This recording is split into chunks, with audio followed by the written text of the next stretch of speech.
Ladies and gentlemen, welcome to the Musician's Mentor podcast.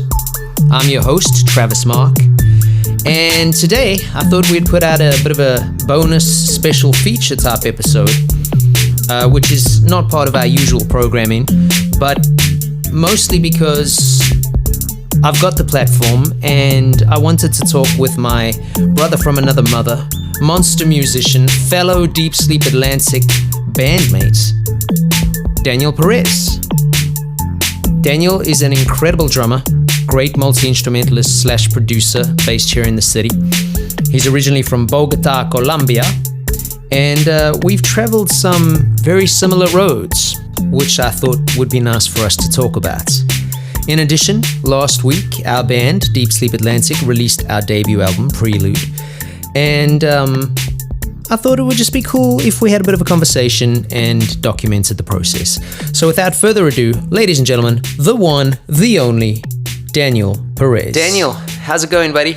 Yeah, I'm pretty good, man. Pretty good. Just chilling in my studio, getting some stuff down here. Good. Well, we're going to talk about your studio and we're going to talk a little bit about your journey. But I thought I would be kind of cheeky with this week's podcast and, you know, talk to a fellow band member and also talk about our band, which for those who are listening and haven't checked us out, we call Deep Sleep Atlantic. And I know it's a shameless plug because, like, look at this dude plugging his own band on his own podcast. But hey, that's a perk of having your own podcast. Plus, Daniel's an incredible musician. You'll learn a lot from just hearing some of his journey. Oh, well, I appreciate the kind words, man. Hey, no problem.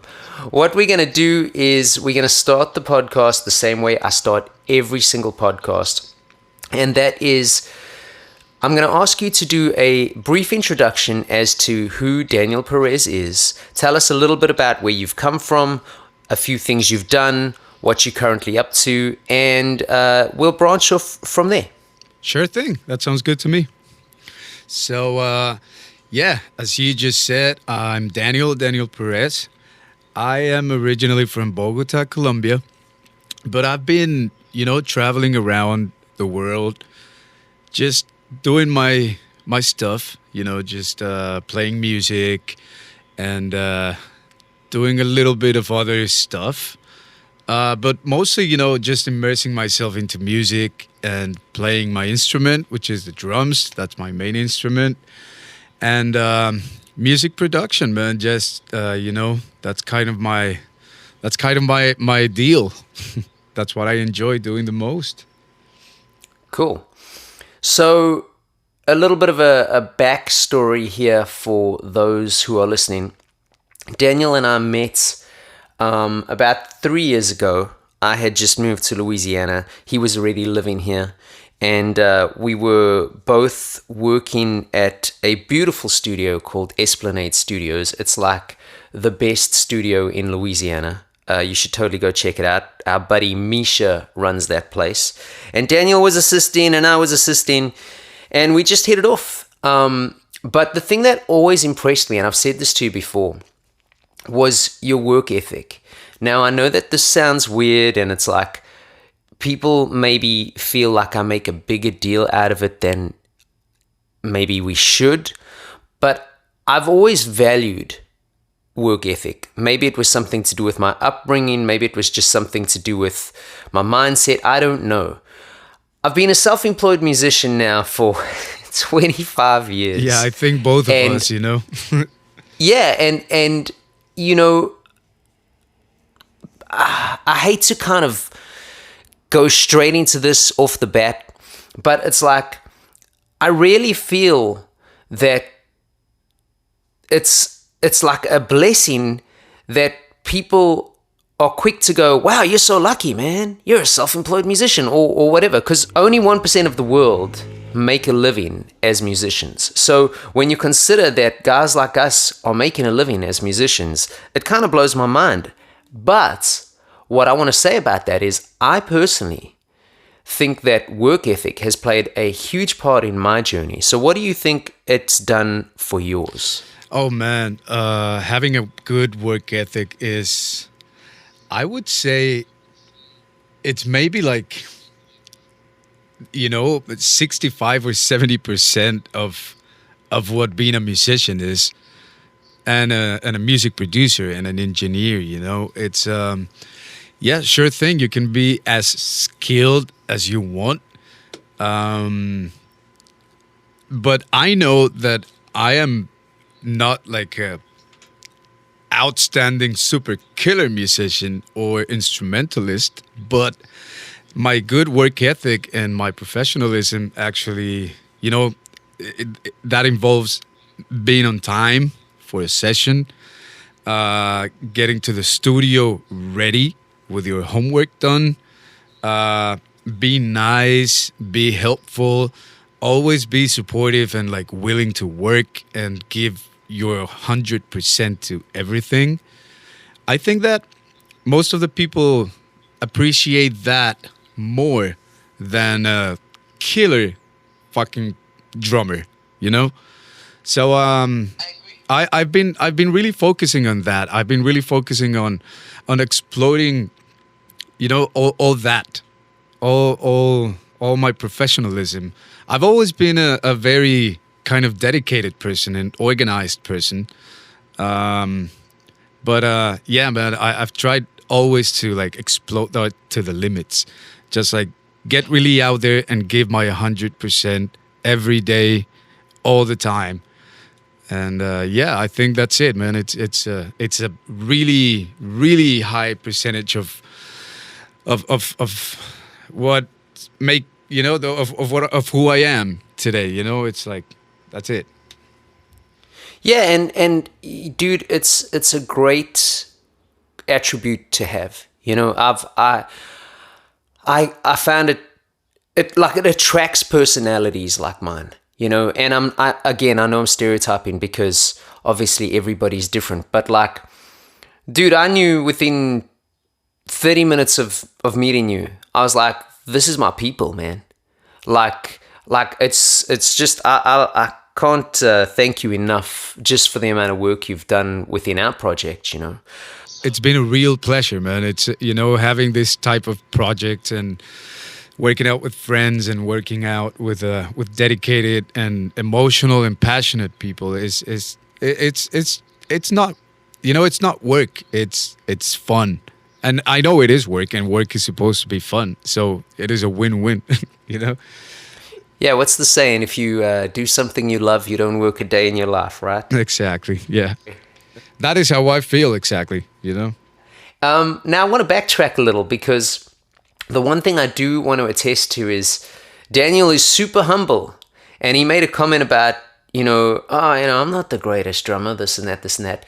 Daniel is an insanely gifted musician. Anybody who knows him can attest to that. And if you ever come and check us out live, you'll realize pretty quickly the guy knows his shit. So, Daniel, let's backtrack. How did you get into drumming? And furthermore, I know a little bit about your journey. I know that you moved from Bogata to Barcelona, I think, and then from Barcelona to London and all over the place before landing up in New Orleans. But talk to us about how music became a part of your life, and roughly how old were you when you kind of thought to yourself, I think I could probably do this as a career? All right. Well, yeah. I mean, I've always been involved with music somehow. My school down in Bogota was a very artistic school. So ever since I was little, I was like super involved in music and stuff. I first started playing the piano. That was my first instrument, actually, and I still do. I kind of stopped for a few years and because of certain reasons, but I still do it, and I still love playing the piano. But drums are such an amazing instrument, and as a kid, they're super fun. So I would say it all started when I was like around 6 years old.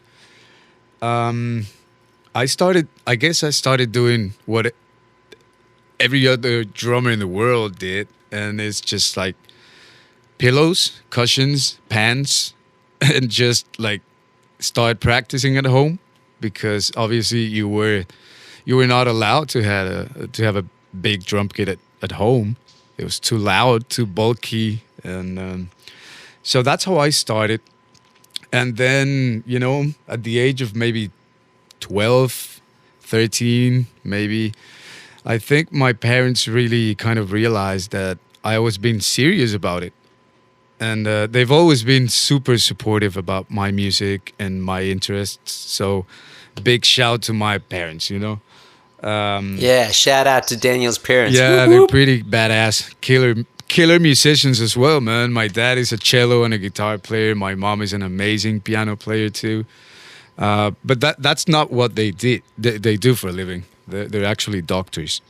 but but yeah. So I think when I was 12 or 13, I got my first drum kit, and I remember the Pearl Export series. The one from the 90s with the long logs that connected from top to bottom. And yeah, man, I just started like shedding all these cool albums, Master of Puppets from Metallica and the Right the Lighting, Megadeth, and all this kind of hard rock, Pantera kind of stuff. And that's how I kind of got into drums and rock drumming, I guess. And then, like you said, I mean, I just kept playing and being involved in bands and recording studio scenarios. And I actually got into the university to study music and music production in Colombia. But it didn't feel right. So I kind of dropped out after like a year of being there. And then I just decided that Colombia was not the place for me to be at that time. So I just moved out to Barcelona in 2007, I believe. Or 2006. I cannot remember right. And then I just spent 5.5 years in Barcelona, working. I went there to study theater, music theater, actually. And I graduated from a BA in music theater. But in the meantime, I was always playing with bands and recording studio sessions and stuff. So that never went away. And like you said, also, after my 5.5 years in Barcelona, I just decided to move to London. Because, London scene is huge. It's a big city. There's a lot happening over there. So I just thought it was a great opportunity for me.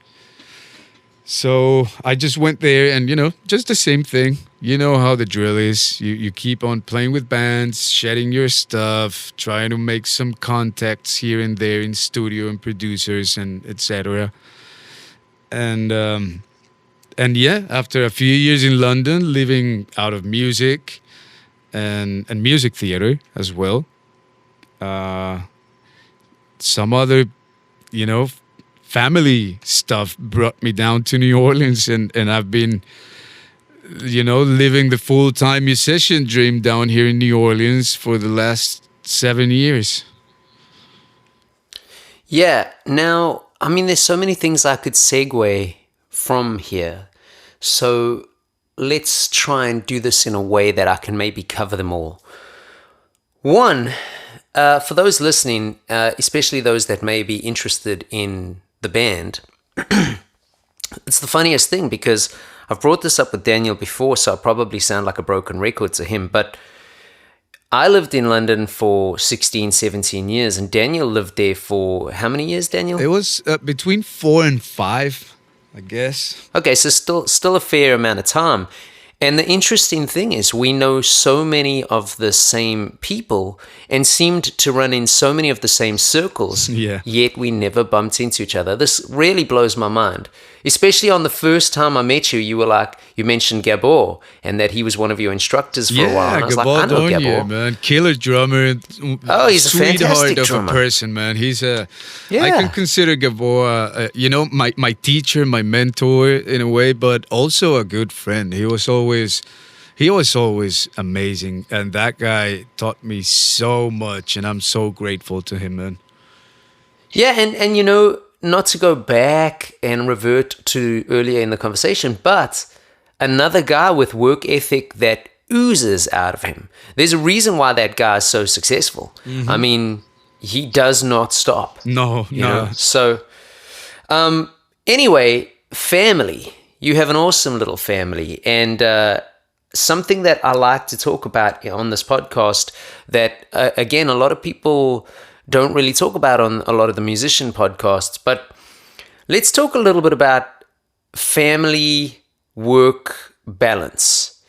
I am Interesting terrible at topic. it, as you know. I say yes far more than I say no. Yeah. And before I know it, I look at the calendar and go, well, shit, I'm not going to Oh, see my damn. wife this week. Exactly. You know? So, I mean, I don't know. Talk me through your strategy here, man. How do you work it out? What's the hardest part? I don't even know where to start. There's so many different topics we could go off of just from this. Yeah, man. I mean, that's yeah, it you know, it's how can I put it? It's been interesting, I guess. You know, there's a lot of challenges. I have my wife, and I have a little daughter. Well, she's not that little anymore. She'll be 9 this year.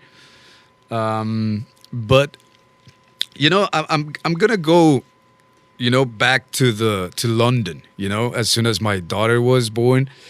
So it was interesting because before I found out that I was a dad, I was, doing the musician thing. I mean, like the musician's dream kind of thing, go out on tour, party a little bit, have some fun, sleep till late, that kind of stereotypical life. Yeah. But obviously, as soon as my daughter and my wife moved with me into London, everything changed, and everything changed drastically and super quick.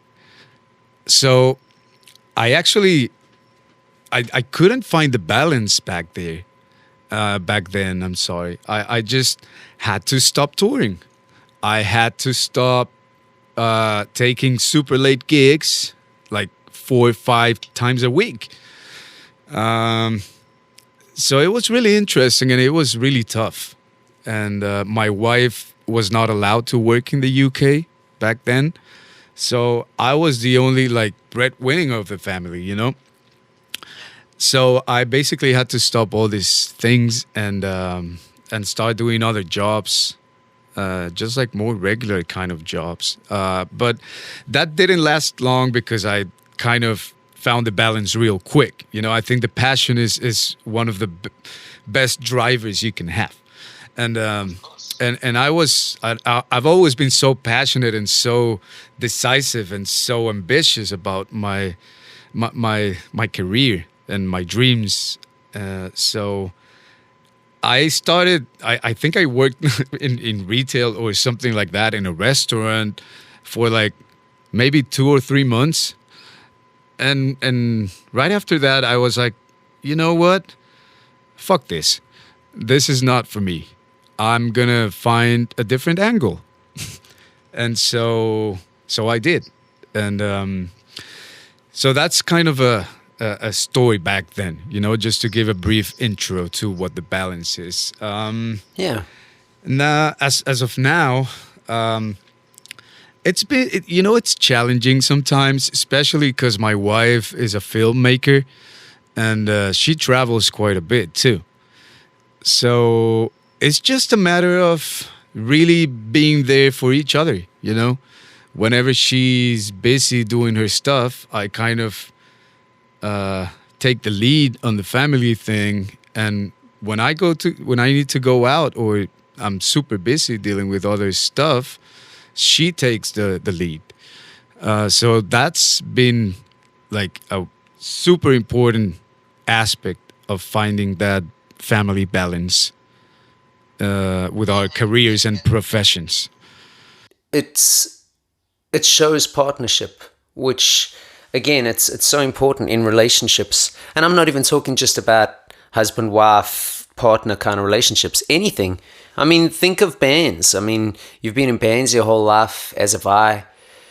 It gets quite tough when only one person's picking up the slack, and you start to see resentment set in, and you start to feel energies change. And I know all this stuff sounds arty farty and up in the air, but you can feel it. And once that chemistry and that energy changes, at least in my opinion and my experience, man, often sometimes the best situation you found yourself in can start to dwindle and feel as though, wow, this is the worst. And you don't want to get to that point in personal relationships of any kind, I don't think. I think when you get to that point, it's kind of hard to go back and get it right again, So it's always better to not get to that point. What you're just saying, yeah. Yeah, totally, man. Totally. All right, let's talk about band life. Now, I know you've played in like a million bands, and I know we now play in a band together. You can include anybody or exclude anybody you want, but what do you think is the toughest part about being in a band, especially nowadays? Well, definitely, what you were just mentioning, just like social relationships in between a band, because it's just like sharing a house. When you go to a different place and you move in with different people, it always takes a little while to get used to others people's behavior. And I think being in a band is kind of like that. It's just dealing with a lot of different personalities and having to, you need to accept and you need to be respectful about the other personalities and ideals and stuff. So that's always been a challenge. But when you connect with the real people, it kind of it just becomes like organical, it becomes easy after a while. And what about the actual, like, let's say you were a young musician, right? And I don't mean like you're an old musician, but let's say you're an up and coming musician, and you were deciding to kind of try and branch out and start your own project or go out with a band, knowing what you know now, having done tours and having been in bands and just with the experience you have, what advice would you give up and comers about, trying to get in a band, trying to go about getting gigs, just all that kind of stuff? Or even, if you don't want to go that deep into it about, how to start a band and get gigs and things like that, let's take it from your perspective. So I know you've worked as a sideman for a very long time, how do you, coming to different cities and different worlds and different places, how do you immerse yourself into that scene and therefore eventually have the phone starting to ring and get work? What's your approach? Okay, well, I mean, the first thing that comes to mind is actually I'm gonna go back to our conversation earlier, actually, about the work ethic. I think that's actually one of the best approaches you can take in life, in any scenario, in a band, in booking gigs, in like social relationships in general. So that's kind of the thing I've done. That's actually kind of who I am, I've always tried to approach to potential gigs and opportunities with a great work ethic. So I'm always there with my homework done. I'm always there on time. I'm always passionate. I'm always honest and sincere. If I'm not happy with something, I'll just throw it out there in a very respectful way, but just to open a window for improvement, I would say. Yeah. So that's what I've done actually. Just being myself, man. That's it. Just it hasn't been like super hard, but what I recommend is just first of all be yourself. Be honest about who you are. Be honest about the things you can do and you will do and you are committed of doing. Try to be on time. Try to be respectful. Try to do your homework, and that will help spread the word around about you, about just getting a good name out there. So that's what I've done in Barcelona. That's what I did in London. That's what I did in Bilbao when I was playing a few gigs there. That's what I've done here in New Orleans. It's not about the chops, brother. Not only about the chops. Obviously, you need to keep on shedding and keep on getting good at your instrument if that's what you want to do. But it's all about being honest and out there and expose yourself to good people and surround yourself by passionate and respectful and honest musicians and just grow from there, man. Your phone will start ringing, eventually. It's just a matter of time and consistency. I agree.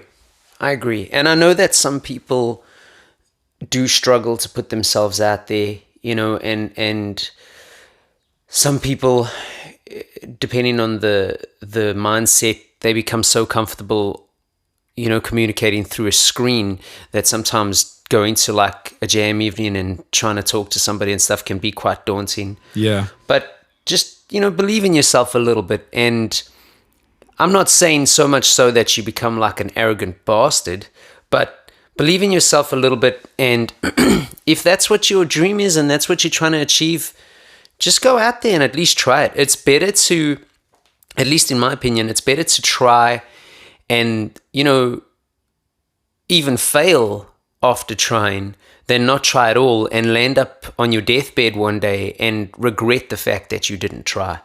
Definitely, man. Definitely.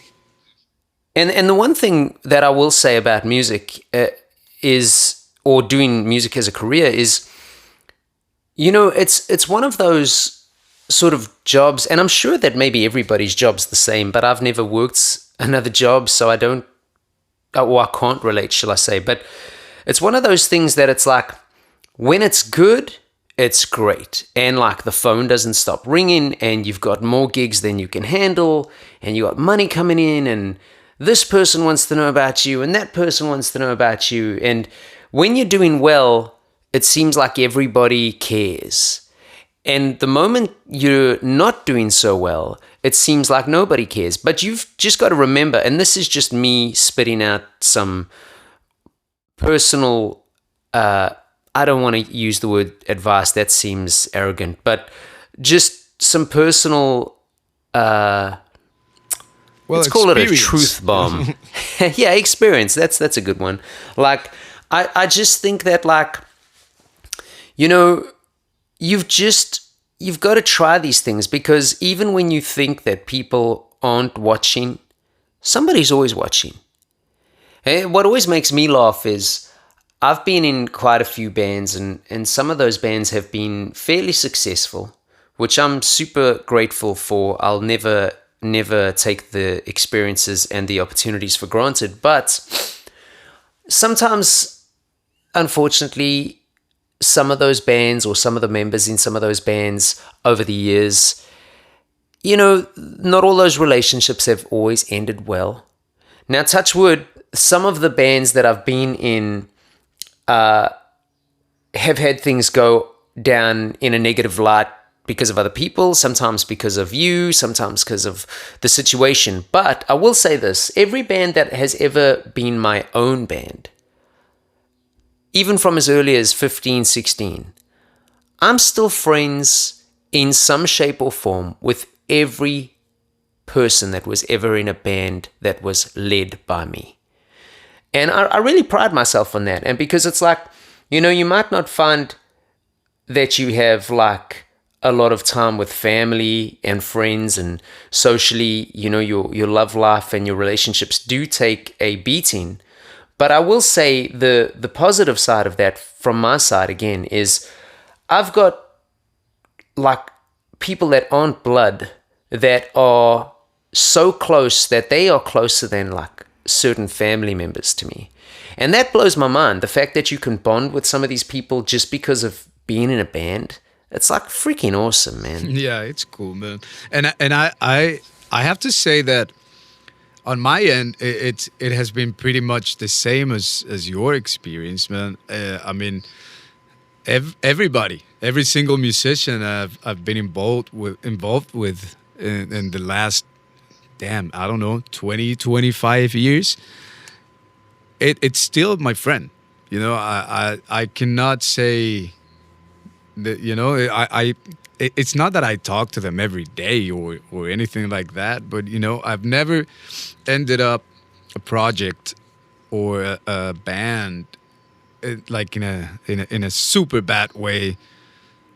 I think, yeah, I'm pretty grateful about all the musicians I played with in my days. And yeah.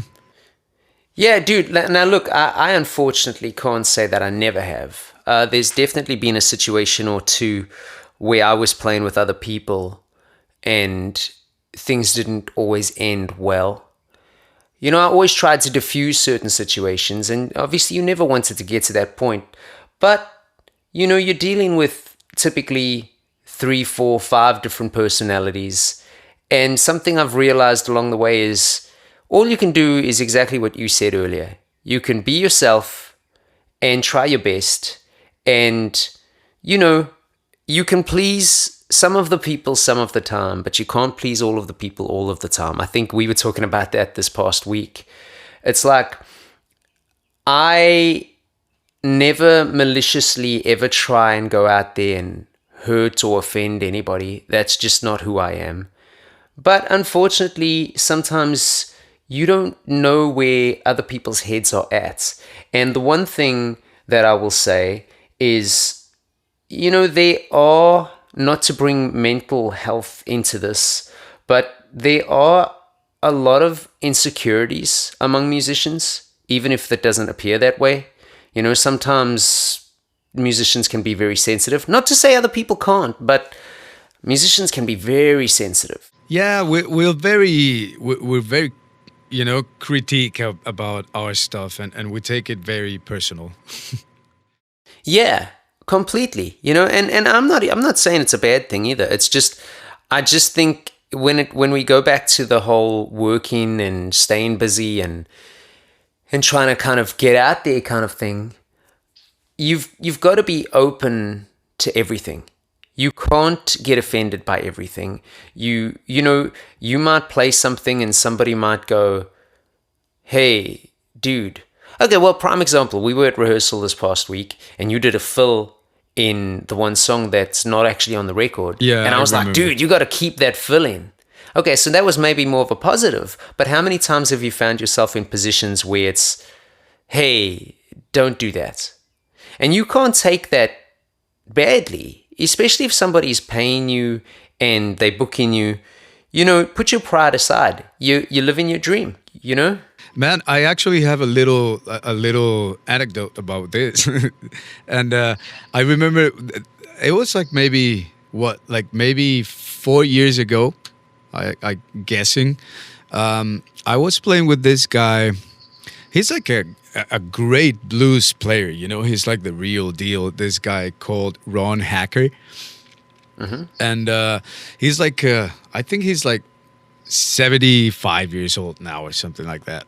And obviously, you think you know how to play the blues, but when you get down here to the South, the deep South, right where we are, this is the the mecca of the blues, Yeah, of the real blues. Mississippi, all the Delta, all down to to the mouth of Louisiana, and so I was playing with this guy, and he booked me for a few gigs, and I started playing with him, and from day one, he told me, "You got the spark, but you don't have the blues yet."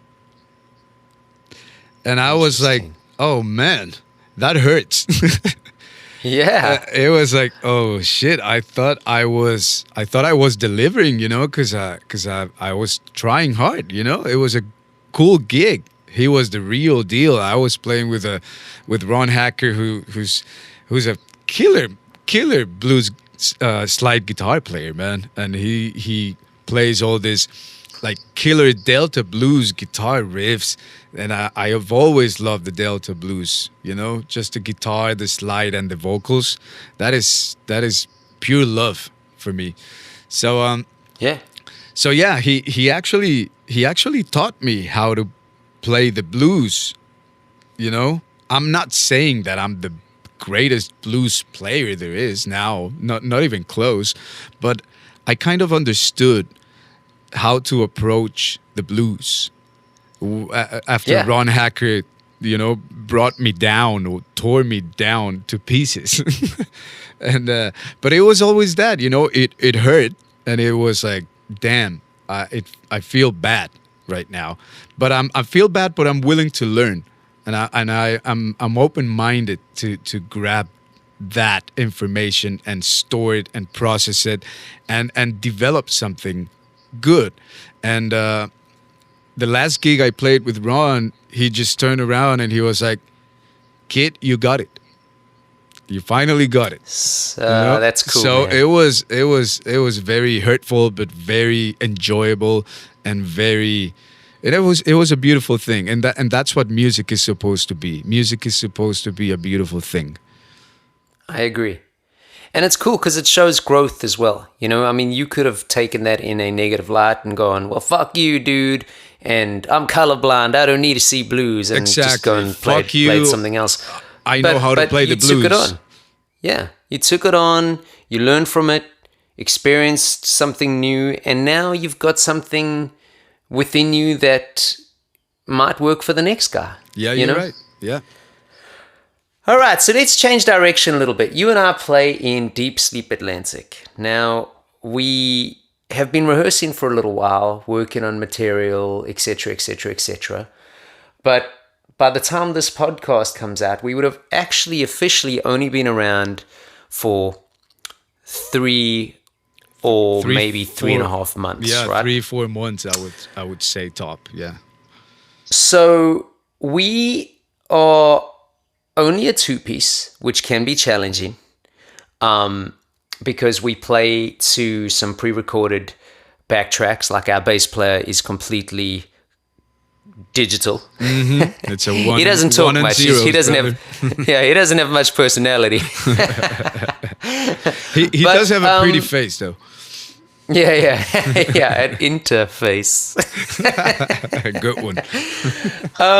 Tell me, I know that a lot of the world is going to this format now. Like if you go to LA, or even if you watch a lot of the Nashville, the sort of new country acts and stuff, a lot of them are playing with tracks. It's not a new thing. It's not like we're reinventing the wheel. Bands have been doing this for years. The Who used to do it during the Tommy and Quadrophenia tours. Pink Floyd did it. This is not by any means a new thing. But obviously you and I are both playing to in-ear monitors, and then we are working overtime trying to overcompensate for parts on a record that really would be more easy to pull off if we had all other band members. So what would you say has been the hardest part so far adjusting to this kind of format? And in regards to using in-ear monitors, which sounds like such a silly question, but some people hate them, like me. So what would you advise if people are interested in going into that format and start using clicks live and in-ears live and computers live? What's the best way to do it, and how are you feeling about it all? Okay, well, the first question, or the first part of the question, Yeah, I mean, I would say the hardest part of adjusting to this dynamic of work or flow dynamic, like you want to call it. It's been like finding a good balance on stage sound, like live sound. You know what why we just kind of went into the Pro Tools rig kind of way path because we were not getting the right stage sound on our wedges, and so I think it's not an easy thing to do. It takes a few more steps, but it's always better to be in control of your ears because you know what you want to hear. People don't know what's happening inside your head. But I would say that's like everything else has been. I've always been super used to working with in-ear monitors. I've been in studio scenarios for a while, for a few years now, and you kind of get used to that, and you get used to the click, and so it just becomes kind of a natural thing within you. So I don't really have any issues working with in-ear monitors or with a click or with the backing tracks. It's just a matter of listening, man. For me, it's listening what's going on. More listening than thinking, you know? Yeah, I love the idea of playing to a click. I mean, we've seen just on the few gigs that we've done how the feedback is, man, you guys are so tight. Man, you guys are so tight. It's like without hesitation every single time, even on the tester gigs we did. Like that seems to be the response. Oh my God, you guys are so tight. Wow, it sounds like a record. You're so tight. I mean, we did that one gig in Metairie where they didn't believe we were actually even playing, which I thought was quite a compliment. I mean, we're not playing. Wait, like what? seriously, We're not playing. Like, who said that? Like, dude, did you not see us up there sweating our freaking ears off? Like, come on. But for me, I've just always found putting stuff in my ears super uncomfortable. Now, obviously, if I could wear over-ear headphones, I would because I love them. But it just doesn't look very cool, So... So I'm not going to do that. That wouldn't look good on stage. Yeah, so I'm not going to do that. But I just, I don't know what it is, man. It's like I've just always had issues with putting stuff in my ears. I think, when I was a kid, I wasn't, I was born super premature, like super premature. They thought I was going to die. I was like 3 months premature or something stupid. And, wow. And I wasn't born with, well, some countries call it grommets. Here they call it tubes.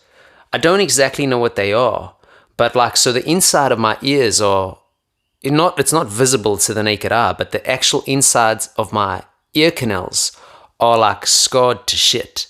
So it's really quite funny. Every time I go to the doctor and they do that thing where they got the light and they look in your ears. Oh, dude, without fail, every single time they do that and they go, whoa. And I'm like, what's going on? Like thinking something's wrong with my ears. They go, you have so much scar tissue in your ear canal. And I'm like, yeah, but I can hear, so it's all good. Yeah. But yeah, I think you're on the money. I think it comes back to listening. And that brings me to a little bit of my next point.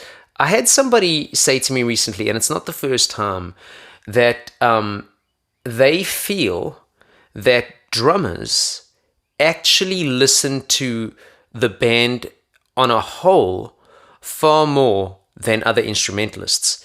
And at first I was like, I'm not sure about that. A nice compliment, sure, but I'm not entirely convinced. But then I started kind of really thinking about it and just looking at the overall scheme of things. And it really is quite interesting how many massive producers were either drummers or bass players. And even if you look at so many front men and women, they were drummers first. Axl Rose was a drummer first. Chris Cornell was a drummer first. Madonna was a drummer first. I've heard stories about Michael Jackson apparently always playing on the drums. I can't deny or confirm Stevie that. Wonder, brother. Stevie Wonder was a drummer. I mean, there's countless pictures of Kurt Cobain behind the drums, Jimi Hendrix behind the drums. So it's like, I'm not saying they were all like kind of Steve Gadd kind of drummers, but it's like maybe there is something to that. Maybe being behind there, making sure you keep the groove locked in, it forces you to listen more to everybody else versus somebody who might just be paying attention to what they're doing. I don't know. I just thought it was an interesting thing to say. It is. It is very interesting. And to be honest, I've never thought about it like specifically. But now that you bring it up, it's like, well, shit. I do realize I hear the full band, as a whole. I'm always listening to the bass parts. I'm always listening to the guitar parts, both the rhythm and lead. I'm always listening to the vocalist, trying to match the lyrics and his or her phrasings. Because yeah, as a drummer, like you said, our job is to keep the groove going and keep the band steady, but also to enchant all those little moments and the little leaks, So I always try to, just give it a little extra to those little simplicities that happen in a song. Yeah. And so, yeah, man, listening is a huge part of it. And I learned a lot about that when I moved down here to New Orleans. Because, I was here like for a week and a half, and I got thrown to my first 3-hour gig without knowing any of the repertoire. Yeah. I was in a recording session, and the keyboard player of the recording session was like, hey, there's this guy that needs a drummer for today, like in 2 hours from now. Do you want to do it? And I was like, well, shit, I don't know the repertoire. I don't know. I've rarely played any 3-hour gigs because, that only happens down here. Yeah. So I just went ahead and grabbed the gig and did it. And it was all about listening, man. And it was a great gig, actually. I maybe knew 35% of the repertoire. Wow. And I did it, and we pulled it off, and it's all about listening. It's all about doing your job and make the band comfortable and make the singers super comfortable, and it's all about listening. What's going on, man? So important. I agree. So Daniel, what do you think has been the hardest part about being a self-employed musician? The hardest part of being a self-employed musician, I would say, when at least down here in New Orleans, it's all about seasons. It's all about the festival season. It's all about the fall season. It's all about the Mardi Gras season. So one of the hard things, is when seasons go like dry, and you didn't catch a tour, so you're kind of stuck down in the city, not making money, trying to find, other stuff to do. But I would say, that's a tough question, man. Actually, it is. I guess it's right now, as of today, I would say one of my big challenges of being a self-employed musician and a self-employed producer, it's finding time for everything. Time management, it becomes such an important thing because you're doing a lot of stuff and a lot of things, and the to-do list of things just keeps growing and growing and growing. So that is one of the hardest parts, that you have to kind of adjust and be very responsible with your time and your tasks to do, and fulfill them all. I would say that's one of the big challenges I have as a self-employed musician. And what do you think has been some of the best advice you've ever received in regards to being a musician?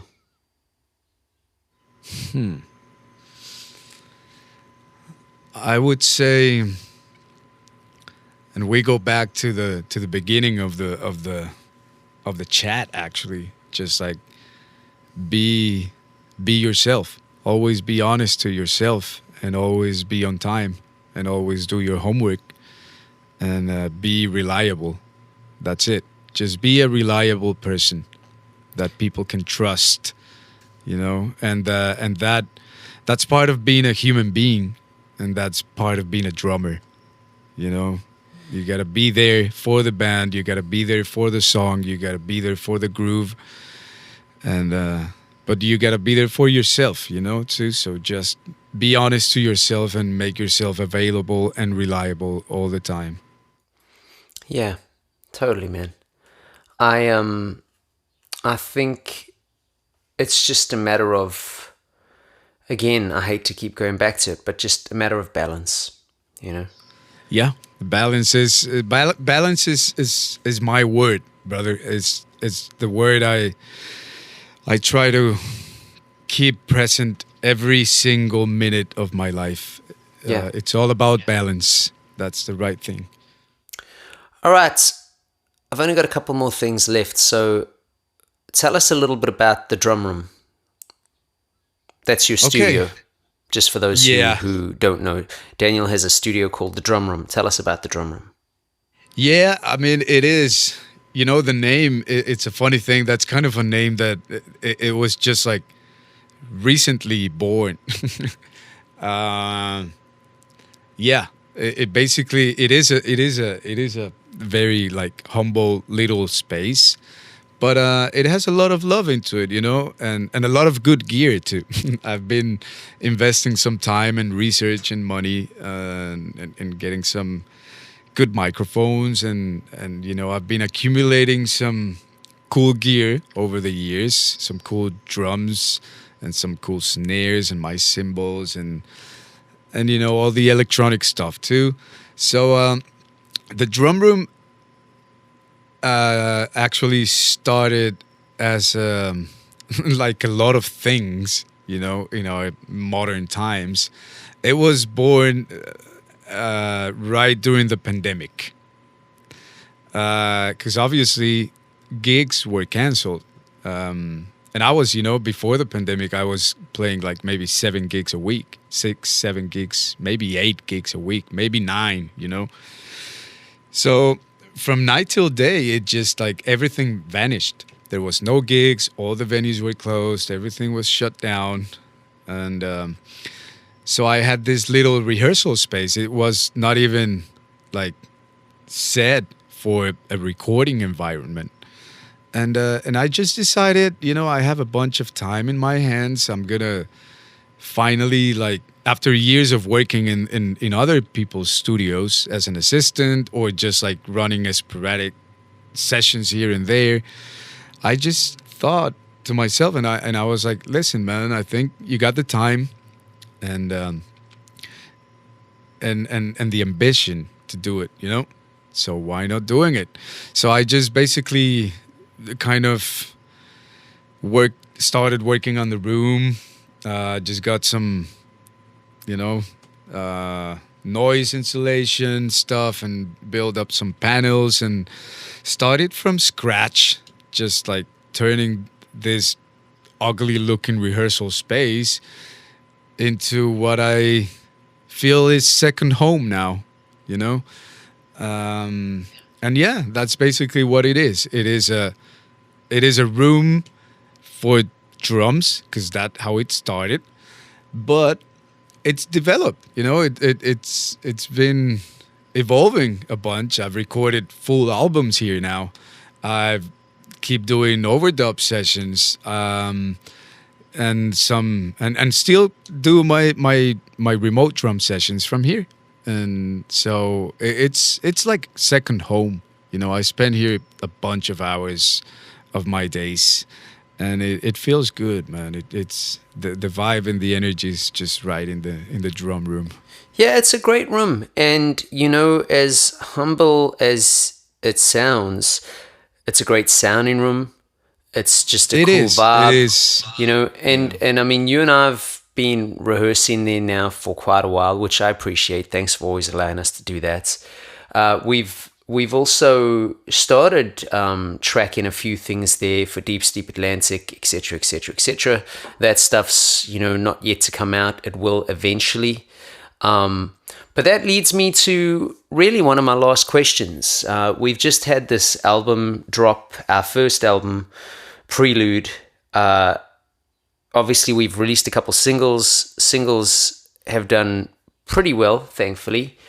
But Thanks to all the people out there, man, and keep supporting. yeah, no, seriously, thank you. I mean, if it wasn't for you guys and girls and any other gender preference listening, we wouldn't really have a point to do it, So thank you. But talk us through a little bit about the first album. I know you have a favorite, but maybe it's changed.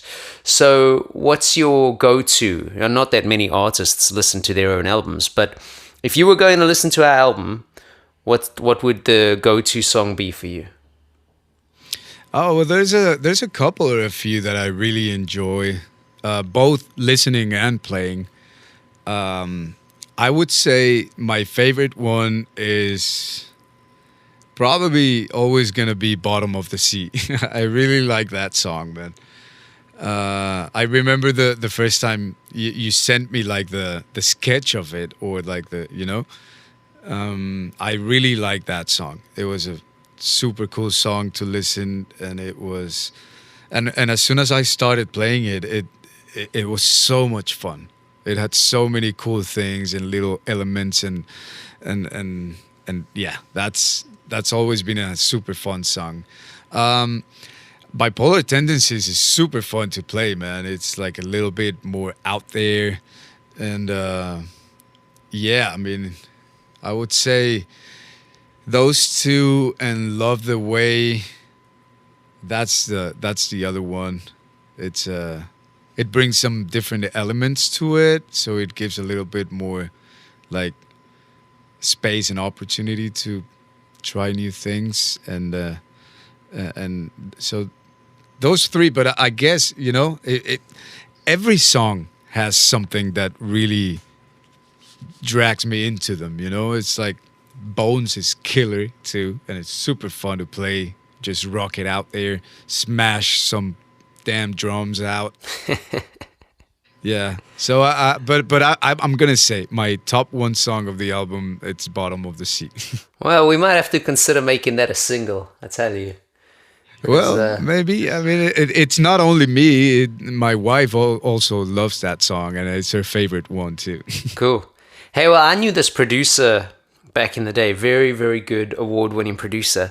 And whenever you would record with him, at the end of the session, especially if the song was finished or to a point that it was listenable, he'd go, "Take that home, play it for your girlfriend." I'd be like, What are you talking about? He's like, "If your girl likes it, everyone will like it." And I was like, that There can't you be go. true. But dude, without fail, every single time you could take a whole album, and the one that he was like, "Which one does the girlfriend like?" 9 times out of 10, that was what the label or the management always led with as a single. So it was like quite interesting, There you go. Anyway, Daniel Perez, tell us where people can find you, and then we're going to call it a day, buddy. Yeah, man, absolutely. Well, I'm here gigging in New Orleans. You can find me, and I'm on Facebook and Instagram, and it's Daniel Perez Iriondo. That's the little extra that is my second last name, because in Colombia and in Spain, we kind of use both last names, So that's kind of my full name is how you can find me, and you can find me also on my website. The drum room it's like a personal slash drum room kind of thing website. You can find me there. It's Daniel P. Iriondo Drums, or if you can just type my name online, you'll see. Yeah, I'll put the website the links in the show notes as well, just for anybody who's interested. Yeah. Well, buddy, listen, thank you so much for your time. Truly appreciate it. Thanks for sharing your journey with us. Thanks for sharing some of your knowledge with us. Anybody listening, as usual, please go give us a rating and a review. Don't forget to check out Deep Sleep Atlantic. Don't forget to check out Daniel Perez. Brother, I'll talk to you soon, man. Yeah, you're right, man. It was always a pleasure talking to you, brother. You too. Thanks, my buddy. Sweet. Well, there we go. Thank you to everybody who continues to listen and support the podcast. If you want to find out more about Musicians Mentor, just go to musicians-mentor.com. If you'd like to find out more about Deep Sleep Atlantic, head to deepsleepatlantic.com. My name is Travis Mark. I want to thank Daniel for his time. Check him out. He's a cool dude. If you're enjoying these and getting stuff from this, please do me a favor and leave us a rating or review, or share with like-minded individuals. I appreciate you. Keep rocking. Peace.